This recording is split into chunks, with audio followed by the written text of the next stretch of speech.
I'm very happy to introduce you to the last panel of today. It's on local impact and has the question if that is equal to global impact. So I would like to bring forward our speakers here now one by one. First of all, Anna Tavares from CITEVE. Please come to the stage. I'm very happy to have you here live in Berlin. Find a seat that you like. Next, we have Professor Magdalena Schaffrin, my dear co-founder, also on the panel. And then also live in Berlin, Robert Meeder. Please all join me here.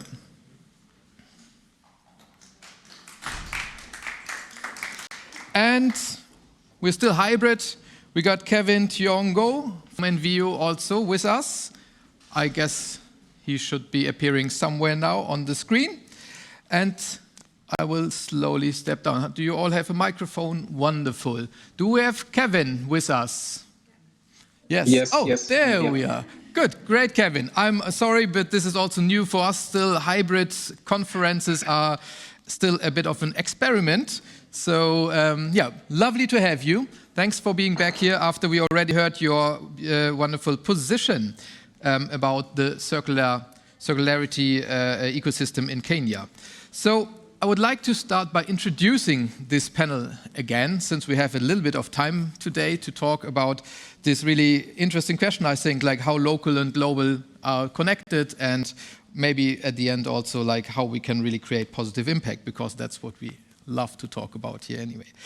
First of all, I'm super happy to have Anna here. You graduated in chemical engineering, actually, and you started a professional career in the University of Mino, and you've also been in Hanover at the Leibniz University, so you do know Germany quite a bit. But then, I mean, we got to know each other when you were at Textiles, and you worked there as a sustainability manager for 5 years. And now, or also in between already, you've been working on the Green Textile Club of the Portuguese Textile Cluster.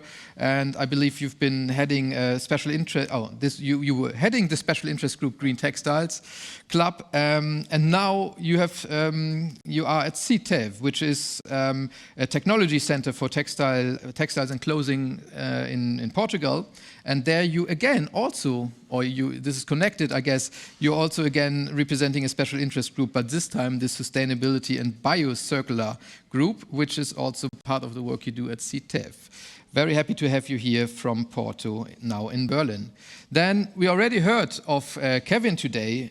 He has 10 years plus experience as an entrepreneur, and he also has experience in advisory in several African countries. He is a venture builder. That's what Enviu, the company he works for, does really. I highlighted it before. I really think it's one of the most interesting companies in terms of accelerating sustainability at the moment. But Kevin is in Kenya and is running a local program there. And he worked across Kenya, Uganda, Ethiopia, Zambia, Mali, and Ghana, so very experienced on the African continent. And he provided crucial growth and investment readiness support to business acceleration, especially for SMEs all over Africa, really. And you are holding an MBA in strategic management, which certainly is great if we look into building circular ecosystems.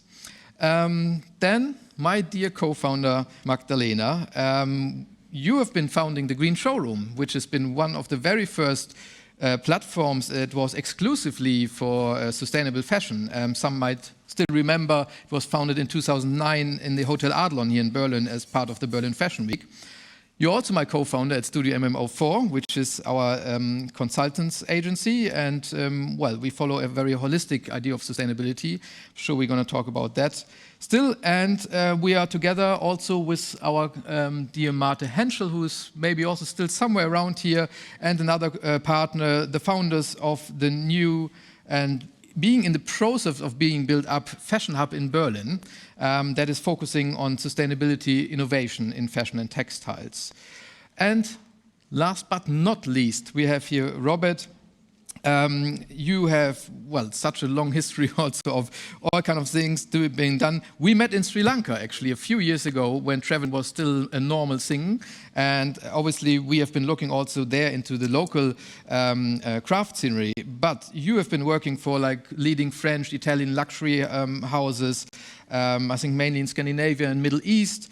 I think you're the co-founder or founder of Dubai Design Week. So you have really a broad range of experiences. And now I think that's also why it's really amazing to have you here. You are an active researcher in the field of innovation, craftsmanship, and intangible cultural heritage. And in this role, you also consult the UNESCO and I think the EU also on their cultural relations platform.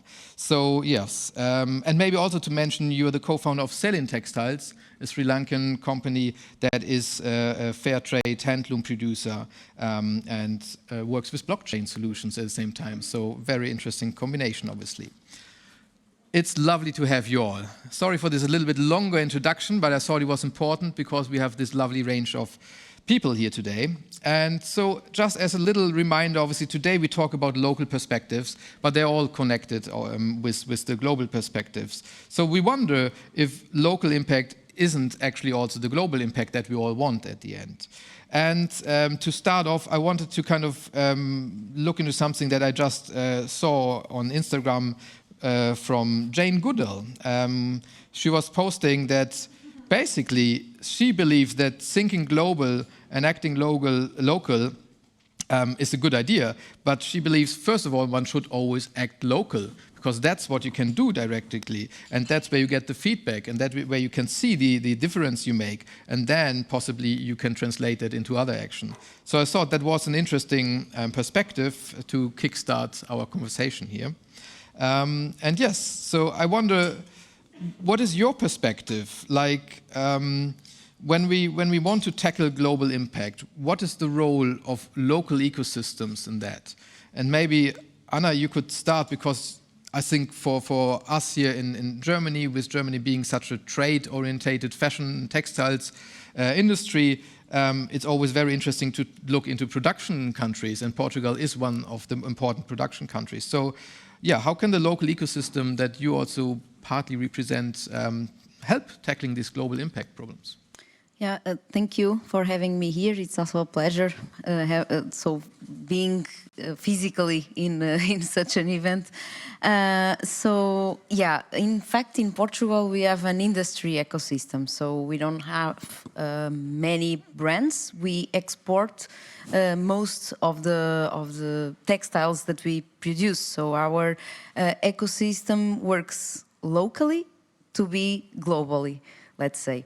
And I think that's important. And you see these when you are, for example, developing some kind of innovation. So we at CITEVE, we work with companies mostly on R&D projects. Of course, we also have the laboratory for quality control and also some consultancy on some daily routine problems that factories have, but we have a strong department working on R&D.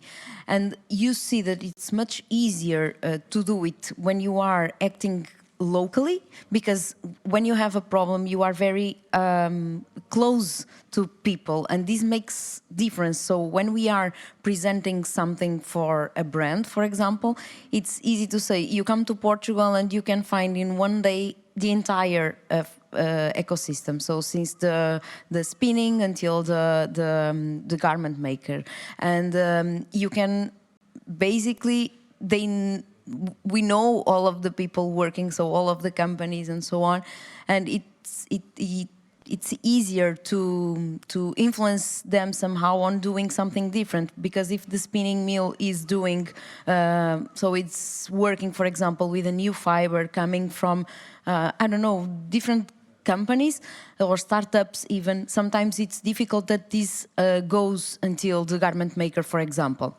And when it comes from someone that you know, it's different, because you are like having to be part of this small project that can be scaled up later. And I think I agree with the sentence that you were talking at the beginning. So we should start acting first locally, and I think the Portuguese ecosystem is a very good example of that. I think so too, and I think it's good and very interesting what you're highlighting. We've been talking about that before today. It's a lot about relationships. I mean, we have to reinvent certain types of relationships along the value chain especially, but I think also in other ways as humans. And I think, yeah, you highlighted that very well, which is with a tight ecosystem, knowing each other, obviously it helps to kind of transform, to do things differently and to maybe also do things that other people would tell you, no, we can't do that. Yeah, it's as Ursula was mentioning before. So this industry is made by people, and of course we take more in account what someone that I know tells me that someone that I don't know. So I think this relationship is very important to make things happen. Yeah, totally. Magdalena, we were part of a project recently with the Fashion Council Germany, which kind of you're also representing then now here in this panel, where it's also about kind of the local German perspective. Can you kind of let us know a little bit about like, how are we, or I mean, it's not the German industry, but it's been the Fashion Council Germany who's representing the German designers, has been assessing the German footprint. Can you let us know a little bit about, how did this come together and what's the idea behind it? Yes. We created a project together with the Fashion Council Germany. Actually, they were initiating it to find or write the first report on the fashion industry's footprint, the Germany fashion industry's footprint in ecological and social sense.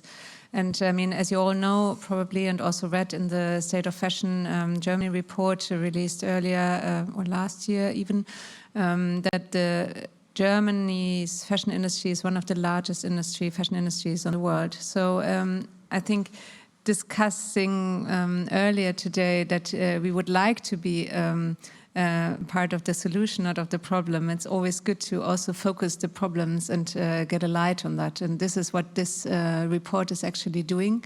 It's the first report on gaining numbers on the footprint of the fashion industry in Germany. And I mean, as you also know, that the German fashion industry is not only a local industry, but also producing, of course, in a global sense in other parts of the world. The footprint is also not only affecting in Germany or like the European countries, but of course in a global sense. So most of the footprints is actually outsourced as well. Yeah, this is, I think, one of these interesting perspectives on, like, you have like local German brands or traders, but still their impact is global, even though if their operations officially or the company operations are locally. And how, maybe over to you, Kevin, when you started kind of looking into the ecosystem locally in Kenya, what was your perspective on that? Like, where did you think was the most important local players? How did you organize that? And did you have like the global impact back also in mind, or were you really focusing then on your local impact and the local stakeholders? Thank you so much. I think perhaps a good place to start would be by highlighting the unique context that we face here in East Africa and Africa in general, because what happens at a global level does affect what happens at the local level. And so for us, the problem is twofold. So on the one hand, we have importation of a lot of second-hand clothing, which is a big problem. In fact, for every bale that is opened in most places in Africa, 30 to 40% of it is already damaged and cannot be used, and that goes straight to the landfill or is burned. That is on the post-consumer side. We also have a very big problem on the post-industrial side, where a lot of the large contracted manufacturers have been setting up here over time, manufacturing for the big brands. And the result of that is we are seeing mountains of post-industrial textile waste coming up every day. And so the first way we've gone about tackling the problem is doing some ecosystem building or raising awareness that would ensure that people know that it's happening in the first place. And so we are taking on a very systematic approach to building a consortium. We are speaking to, for example, some of the brands who have presence here in Kenya to show them, this is what you're contributing to and you cannot bury your head under the sand, for example. Speaking to the manufacturers, speaking to innovators in the space, speaking to government actors. And it's been quite a journey. I can tell you when we started, we would approach a manufacturer and they would ask us, so are you a waste management company? What exactly are you? They wouldn't really understand that we are facilitating the recycling of textile waste. And so for us, the big thing has been getting to people to know that it is a problem, first and foremost, and then the magnitude of the problem, and then how can we come together as a consortium to tackle the textile waste mountain problem, both on the post-industrial and the post-consumer side. Right. So you are engaging the local stakeholders, obviously, but I mean, yeah, the brands then also became local stakeholders, but the brands you're talking about are global brands also. So again, it has to be combined, but the action is then first of all local, and you kind of have to remind the global brands that they also have a local impact in a way. Yes. A negative one and also a positive one in the sense that they are creating jobs, but the negative one is growing by the day. So in terms of building local partners, it's important to also mention that we have a very big informal sector on the local side who are acting as waste aggregators, waste collectors, and so the work we are doing is looking at how can we involve them and not replace them, because they're a key part of addressing the problem at the local level. And so we have done a lot of work approaching informal players, looking for ways to even formalize their jobs, engage them further, and also now getting support from government to be able to acknowledge that this is a problem and also facilitate regulation and policies that would make the work that we and other players in the local ecosystem are working on. Right.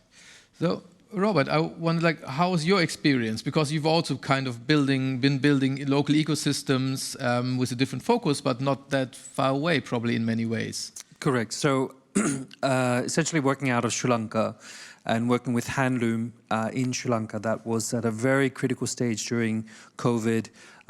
Selyn Exporters, which is the traditional handloom company that's been around for 30 years, engages about 1,200 handloom weavers, which are women that would normally go to the Middle East as domestic workers, but instead by educating them on the handloom, and bringing the handloom closer to their homes in handloom units creates opportunity. The problem, obviously, with COVID meant there was no demand. So we looked at innovation of product. We started developing masks. We started developing sanitary pads for women out of reusable cotton. And then we ventured into a new area that looked at how do you take intangible cultural heritage, craft, traditional craft, from communities that is very unique to them and add a level of innovation. It could be different fibers, it could be different manipulations, but something close to their heart, so it's nothing too foreign for them. And at the same time, using technology like blockchain to create more transparent and more inclusive systems so that European designers that want to buy small quantities or want to engage with communities directly can see clearly, who made it, what fibers went into it, what sort of chemicals were used, and at the end of the day, create a more inclusive, circular value chain. Right. So what I'm taking out of that, there's, on the one hand, a very interesting example again. If you create local action and if you support in Sri Lanka, you can avoid a certain impact of a global movement and exodus of people to Saudi Arabia into also conditions that may not be really positive for them. And on the other hand, you're also saying, well, it's this really being close to the local mindset also. I mean, so you need to understand the local traditions, mindsets, etc. if you want to do something positive, impactful. Plus, by working with craft, you bring a certain level of dignity and pride to craftspeople and local people that they wouldn't have if they were sewing in a big production line, for Victoria's Secret or some of the big sports players, which is often the case in Sri Lanka. Instead, you bring the craft locally, you bring them dignity, you bring them pride in their heritage, what they offer, and at the same time, you almost match them with a demand in Europe, which is for younger designers, smaller designers that are looking for partners that don't want to do large quantity stock, that want to do smaller quantity, that care for the people that produce their garments. So it's almost a perfect match between new types of supplies versus new types of brands and designers that are coming into the market. Right, yeah. That makes a lot of sense to me, I must say. I mean, it's interesting. In a way, you're also then saying it's a lot about the relationships, obviously, which is basically the same thing in Portugal or anywhere else, I guess. We just maybe as a community, we're kind of being reminded to that and how important it is. I guess the pandemic has really played quite a role in that. We have seen how easily disrupted communication can be, supply chains can be, relationships can be, but now we're slowly coming back to talking again. Exactly, and I think similar to Portugal, the fact that you're closer to the maker helps a hell of a lot, because you can have that exchange and can have that dialogue of working together. I think in the global north that you're somewhat so far removed from where things are made and you're relying on others, it becomes harder. But when you're close to the craft, it's almost natural that you want to kind of engage with those different players, right? Because actually it's not about, so the industry is the industry, and it's not really about craftsmanship, for example, in Portugal, but it's almost, because our factories are very small factories compared to other large textile countries. So when you go there, you see that you have entire families working in the same company for many years, and they all know each other, so they are like a family. So in the end, they play a role, and what we feel when talking to clients, and this pandemic situation accelerated a lot brands to want to move from some countries to another, and Portugal has been the fortunate one, because everybody's wanting to produce in Portugal, actually. And this is the feedback that we get. When we go to Portugal, we feel at home. So because we go inside of the factories and we see families, we see that people grow inside. Some factories have even like programs for the son of the workers, and this kind of initiatives, and this also plays a role in our industry, and spreads the word about like the people working in this industry, and I think this sticks people. If I could add, and it's almost a natural form of sustainability, because there's so much heart and warmth in how things are done. If you're sick, you're sick. People will look after you, or if you need extra time, it's not process driven, and it's not so sterilized. You know what I mean? So it's totally. Yeah. I just wonder if like, I mean, to one degree, I think we heard it today and yesterday also in different ways already. Looking back is really necessary. There's innovation that is hundreds and hundreds of years old, and we're not using it properly. So that is one side. But obviously also, still we are, as humans, always going forward. So there's no way back. And I think that's sometimes a romantic idea, but not really realistic. So I guess we have to kind of really embrace this kind of ambivalences in there, and use the knowledge and look for it even more than we have maybe in the last couple of decades. But at the same time, also use the technology that we have. I mean, you mentioned blockchain also, obviously. Transparency, I think, one of the most important things we have to do for the industry. And to organize it, to reorganize it, we need to know how it functions at the moment. And unfortunately, a lot of people and company don't know how it functions. So we are still in this stage, I think. Right. I wondered, I'm jumping a bit, I must say, but because with this German footprint report, do you think, Magdalena, will it be enough, because we hear like strong ecosystems that are quite defined by the relationships and so on. And I guess the German fashion industry is already too big for that, and also too spread and very globalized and outsourced. But you think like a tool, like a report like this, having the numbers and giving out some first framework, maybe is it going to help to kind of trigger change within the German community or build new relationships between German players? I actually don't know if that would help, like a report with the numbers, because I think the first reason for doing this report is actually having the first kind of numbers of an impact of a fashion industry, a globalized fashion industry.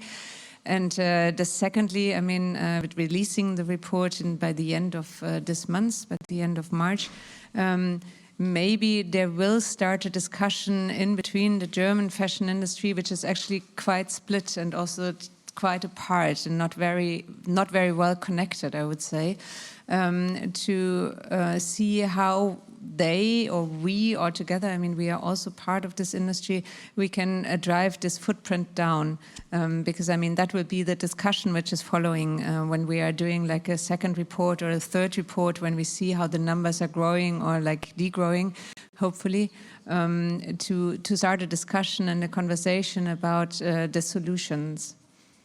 Right, yeah, that's very needed, I think. I think we have a lot of work on the relationships in Germany, I'm afraid, if I'm hearing these kind of ecosystems already. But maybe, it's a good time to change, obviously, since everything is disrupted. And even Germans have learned to work from home and use crazy technology like Zoom. And so I think there is kind of hope.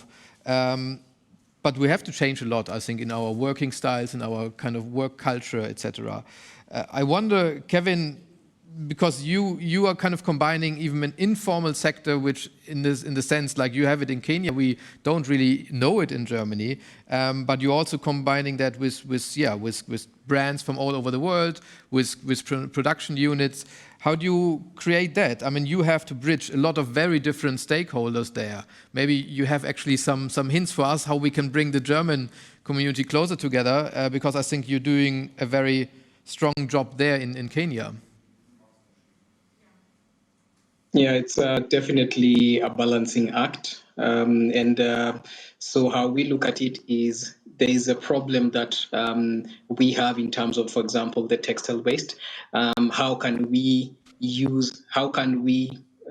create the story of this textile waste can be part of solving other societal problems that we have. So, for example, unemployment among youth and women is quite high. And so can we use this problem to create new jobs, for example, new sorting jobs that would incorporate this group of unemployed youth and women? And so if we take that story to different stakeholders, it could resonate with them. So for some, it's the unemployment that resonates. For some, it's the pictures of the textile waste accumulating. For some, it would be the impact that will be created from a livelihood perspective. And so what we have had to do is really think about what proposition would appeal to which local player the best.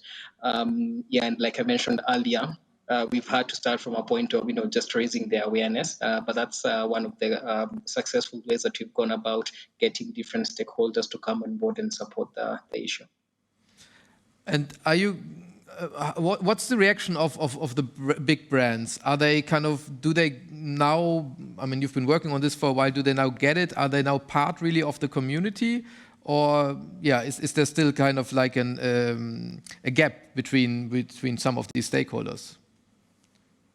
The straight answer to that would be no, not yet. We, at least at the level we'd want it, we haven't experienced it. And so it's been quite difficult, getting them, first of all, at the table to talk to them, and also getting them to understand the problem and then crafting a solution for it. So up until this point, it's primarily been conversations with them. But what we want for them is not even funding or anything of the sort. What we want for them is just an endorsement and involvement in being part of the solution. But what we haven't managed to achieve with the brands, for example, we have double down on the efforts to talk to the manufacturers, maybe some of the importers of maybe second-hand clothing, because a lot of them are also local, to really understand the issue. But the biggest success of all is involving government to the extent that they have now come up with a policy and regulation that is supporting what it is that we're doing. That's very interesting also, because I think actually in Germany that's also the way, and in Europe what's happening now, the laws are changing, new regulations are coming, and that's finally what is pushing companies to become more sustainable. When we've been having these discussions for so many years and always talking, can the consumer push? We heard this today, who can push? And at the end of the day, I think we're all seeing the proof now.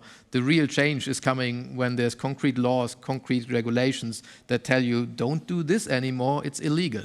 And possibly maybe also punish you with the legal ways to do that. If I could add, please. That will actually have a huge global impact. So some of the research that I'm doing for the EU in Sri Lanka identifies that 95% of brands or manufacturers in Sri Lanka are not ready for the 2030 Green Deal, the product passport. So if these brands are not ready, they will not have their products into the European market, which will be tough for a lot of developing economies. So we have to train and we have to educate communities on how to develop products that would adhere these, regulations to get the products in. That will come at a cost, that will come at resources, but I mean, it's got to be done. If not, we lose market entry for much of the craft and garment industry for Sri Lanka. So that's the local European laws are having a really global impact. Major global impact. And that, like I said, that will require the whole industry to be trained, educated and certified as to, if you want to enter the European market, your products have to adhere to these standards. Now, this is where technology is of interest, because this is where, by using blockchain, and I think a lot of the solution is going to be blockchain driven to have the transparency component, will be part of the solution. Right, absolutely. I mean, if you have to prove, that you really can prove it. So yeah, that makes sense. Do you feeling these effects from the new European legislation that is coming up also now? I mean, the European Textile Strategy is supposed to be published finally now, end of the month actually also. How is that in Portugal? Yes, I see, for example, this is a good example, but I see it happening also on the other way around, because, for example, in Europe, we have this regulation about chemicals for a long time. So REACH regulation that is being updated every time, so every month, every year. But we import a lot of clothes from the outside, and now with regulations about the mandatory collective collection of textiles that is coming 2025 for the entire Europe, and we are working in Portugal, and I know that in other countries even more in front than us, working on the recycling technologies to be able to face this huge problem that we will have, because we will have amounts of clothes that before we did something else that not recycling it, and we are maybe not thinking about including chemicals that are not allowed in producing facilities in Europe, but we are bringing them in by these clothes that are coming to Europe that we know that don't comply with the rules that we have here. And this is a problem. And then you think about, okay, we need more control from what is coming from outside. But then you think this is a huge amount of money that we need to invest, and time, because then you will lose the time to market. And this is bringing some fear for companies that are producing at the moment. So there are many problems that, coming from a global perspective, affect also locally our industry. So yes, we also feel these impacts from other way around as well, but both sides. Right. Kevin, have you kind of felt some of impacts from this? I mean, I'm sure you are aware of the new European Textile Strategy also. Is this helping you also in some way in your work? Yes, and just to give an example, if you think of the Sustainable Waste Management Law that is about to be passed. It introduces aspects like extended producer responsibility, which was unheard of before, talking about material recovery facilities, take-back schemes, those kinds of things. And these have been benchmarked from what we have seen in European nations in terms of, the regulations that they have passed. And so at least we are seeing some of those things trickle down. And at least once that becomes law, then at least even having these conversations or pushing for these things will be easier. We would prefer, for example, manufacturers who have been working with us without the law, as opposed to one that are now being forced because of the law, but we'll take it nonetheless. But we have seen those trickle-down effects in our local situation. Right. And Magdalena, how can you kind of comment what you feel, what might be changes coming there? If we see that now product pass is going to come in 2030, we can expect that there will be extended product responsibility. So a company will still be responsible for the product after selling it, which is quite new and interesting. And obviously there will be circularity frameworks telling you we need higher recycling quotes in Europe, etc. Do you feel will this be a massive impact on the German industry? And yeah, do you have any vision like how this could impact the German industry? I think so. I think that it will be having a massive impact on the German industry because I mean we already read the numbers of the report, so we know like the amount of greenhouse gases released, and I mean other impacts concerning like air pollution, water, and also land use. I mean these parts are not tackled by the law coming up probably, but I think a lot of companies, they will need a lot of support in changing their value chains and also changing their way of producing and their way of designing and manufacturing products, and also the design of the value chains along the global networks. Yeah. I mean, I don't know what it means exactly because I haven't got enough insights and enough precise numbers to actually make a statement on that. But I mean, certainly, I mean the regulations will mess up a bit, and I hope for it actually because I mean we actually urgently need that change.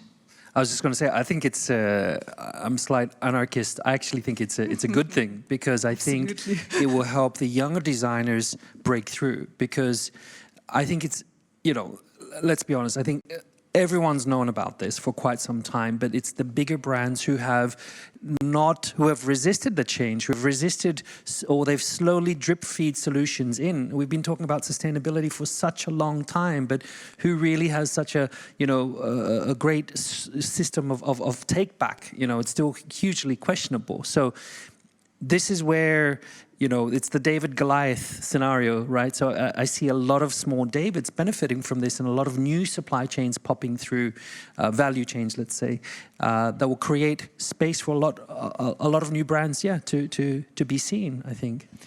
Yeah, I absolutely agree with you. And I mean, changing my role now to like the Magdalena Schaffrin to Studio MO04 maybe, I really think that also like the regulations could be even stronger. And I mean, we've been discussing like the EU regulations in the pop-up think tanks beforehand our summit today.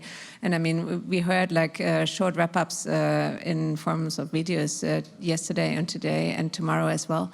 And I mean, in these working groups, it was very clear that the EU's textile strategy are considered a bit weak on like more innovative ways of thinking sustainability in a modern or like state-of-the-art way. So I mean, of course, I mean, looking at and facing the industry how it looks now, I mean, of course, regulations needs to be like, cannot be like very fast forward and very beforehand, but in pioneering, I mean, I understand that, but anyway, I mean, it could be a bit more stronger in the regulations that the industry needs this push. Yeah, well, I believe it gonna be a huge push, but at the same time, yes, it's not really the new thinking yet behind that strategy, I think. I mean, obviously we're trying to push their thinking up a bit with the summit and with some other activities. I feel, I mean, what I just had as a thought from hearing all of this is possibly also the German industry needs a new style of outsourcing. I mean, if one finds circular economy ecosystems in Kenya, why not produce there in a more sustainable way that you could do now? Or obviously producing in Portugal has been an option for a long time already, but also there is coming other innovations and obviously other reasons for how to produce there, and maybe one can also change the idea. I guess what I think I've seen over the last couple of years happen is a lot of medium-sized brands moving more to Portugal because of the relationships you can have there, because it's different and it's easier to try out new things, go for smaller order numbers, etc. And I'm sure also like the supply chains that you kind of represent with handlooms and so on, at the end of the day, I mean, already for many years we're talking about ideas of like lot size 1, like individualizing production and so on. After all, that is what kind of handicraft was always all about. It is individual products, one by one, and so very innovative at the same time. So maybe this could be something one can, kind of offer more to the German industry also to reinvent the style of outsourcing. I just wanted to make like the kind of the last round of commenting on this. I think we have established that, yes, local impact is extremely important for sure. And possibly, maybe quite often, maybe more often than now at least, it should be maybe the first option when thinking about creating impact and thinking more local first and leaving the global kind of behind, because that's kind of the spheres where we can have most impact. But what do you think, which is, at the end of the day, obviously we want global impact. We are all connected. It's one global society. And globalization has brought a lot of positive impacts also. I mean, Kevin mentioned it, but also if you look into the development of Bangladesh as one of the biggest textile production countries, obviously the social development was positive also. We can always question if it was quick enough or was it unfair enough, too unfair, but there was a lot of development. So if we still want to have a positive globalization and positive global impact, what do you think? How can we best scale such local opportunities that are there? And is it all about networking? Is it more collaborative? Could the ecosystem in Portugal work together with the Sri Lankan one and offer something totally new to the world? That would be lovely if maybe you all could give like a last comment on where do you believe, if we think that strongly locally, if we act locally, but where's the opportunities for global companies to use this for and to scale it? Is there anybody who dares to go first? I mean, you said the word that I was dreading. Scalability is an issue in this discussion when you talk local to global, because there is that component between them, right? So once you scale from small to large, you risk so much of what you've created, and a lot of that, a lot of the localization, a lot of education around the localization has to be around being humble with what you have, you know, not aspiring for even more. So a lot of the communities that we work with have that in their DNA. But of course, once you start giving them more jobs and more opportunities and more money, they want more. So it's that fine balancing line of doing what's right, being humble and being, you know, satisfied with it, and doing what you do, but do it better and do it richer and do it deeper. So it's not about watering down your skill sets, but maybe create even richer offerings, I would say, in the localization. And if you can reach a global market, fantastic. And it is what it is. So, you know, the scalability will be an issue, but I guess if you make it richer and deeper, you can always also get more money from it, because you actually have a greater craft to it. So it's a kind of catalyst to slowing things down a bit. But it has to be against the idea of scalability, globalization, to make more money and to expand and to open more shops and more doors. That will have a complete contra effect. So it's a fine line and a fine balance.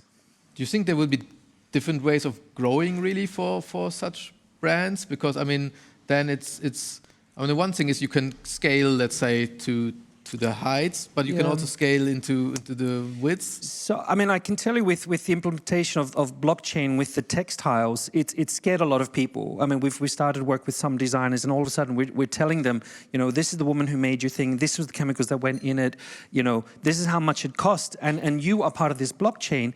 Will you pass this information to their customer? I can say 95% of all the brands that I've talked with, they said, no, we don't want this information out there, because all of a sudden you're holding brands accountable for their global footprint. Now that's contra to the benefit of what it should be. And then it works the other way around when you're working with weavers or producers and you're saying, look, let's add you to the blockchain. They think it's about scrutinizing their efforts. Then all of a sudden they say, yeah, but then you can see how much effort I'm putting in, and they're scared of it. So everyone's scared of you know, the transparency component. Everyone's scared of, you know, creating new supply chains. I can't tell you what the exact solution is. I can definitely say, you know, slowing things down and then looking at what you have as a strength and looking at original craft is for me, will be definitely a way forward. Well, back to the scale problem, I think that many times we hear that startups or even companies working on projects that let them die is because in the end they don't have scale. And I think that's maybe because we are looking at scale in a wrong way. It's exactly what you were saying. So we believe that we need to have scale to be in this global industry. But maybe if we start to somehow pay from the negative impact that we have and benefit from the positive impact that we create, we could find, let's say, a fair price for everything that we are doing, and could scale, but scale not in this so big way. And this need of globalization would be less harmful in the end. So I think that because we know that all of us know that price is still an issue, and we are not paying for the materials that we're using, the real impact that they have. And I think we should maybe start thinking about this, paying for the impact that we have. And if it's negative, we should pay for it. If it's positive, we should benefit from it somehow. So I think we should start thinking about these scalability issues in a different way. And profitability, because I think what you bring up is this idea of what is profit and how can you share profit. So when you're going to redefine scalability, you have to redefine profitability as well. Yeah, maybe new which is a whole other discussion, by the way. New ways of value creation, and what's the definition of value? Yeah, Magdalena. I keep it very short because I actually do believe, and I think we also need to shift our minds towards a decentralized and self-organized network. Like working in decentralized and self-organized networks. And I mean, if you are thinking in that kind of way, you can actually scale, because then you don't need you don't need to scale in size, but you need to scale in numbers. You know, you can have a lot of small networks if they are connected, and if they can offer the goods, then it will work also in a scaling thinking. That makes total sense to me. And Kevin, how would you think about that? What's your final comment? You can kind of close the panel for us. My pleasure. So I'd actually like to close by giving our own personal story, which resonates a lot with what has been said about scaling. You mentioned about not just scaling in height, but scaling in width. Our idea was actually replicated from some of the work that had been happening in a local community in India. And so it's just to encourage people to keep working at the local community level, because it does inspire others to take that idea and replicate it in another environment. And so, of course, we varied in terms of the dynamics and the context, but we were really inspired by what was happening in India, which led us to start what it is that we are doing here in Kenya. And so we consider replication to be part of the scaling. It doesn't necessarily have to be scaling in terms of size. It could be scaling across borders and inspiring other ideas to come up. I think that's perfect to finish this panel. Thanks a lot. I have a last few kind of things to say for this last day. We're still going to have a small wine tasting here, so everybody here in the audience locally can enjoy some nice natural wines made possible through Zalando and SIP Natural Wines. And then obviously I would really, really like to highlight two more things. One, Jean Gritzfeld, that Ukrainian fashion designer who also gave us a statement yesterday to open our conference, his collection will be shown tonight at 8:30 at Kraftwerk in the Berlin Fashion Week. So whoever is locally here in Berlin in general can quickly try to run over there and see his show, which we are all obviously very excited, since a whole lot of people also from the Fashion Evolution Network and from Sustainable Fashion Matters have helped to recreate that collection in the last few days. And then last but really, really not least, I would like to thank our funding and sponsoring partners. It's the Berlin Economic Senate who's making all of this possible, who's also obviously supporting Berlin Fashion Week. And then we have the great partners of the German Environmental Ministry, the Dutch Embassy, the Blue Angel. They were also here. We had some master classes with them. Today we also heard the keynote from Daniel from Cornet Digital. They are a dear partner of us. We have had a master class from Zalando today in the morning, and they also are one of our obviously very nourished local partners here, even though they are quite impactful globally, I think, by now, at least European-wide. Another partner that you will also get to know tomorrow with the newest project is Klarna. And then we have been in a few collaborative partnerships with DITF, with Trick, Hereware, UAL, and the Netzwerk Mode und Textil, as well as the German Federal Environmental Foundation that we had today in the presentation. And last but not least, we were so happy to have some drinks sponsored by Preußenquelle, Lemonade and Charity. And obviously, we're working closely together with Fashion Revolution, Germany and Global, and with Drip by Drip. And that's it from us here today. Thank you. See you tomorrow.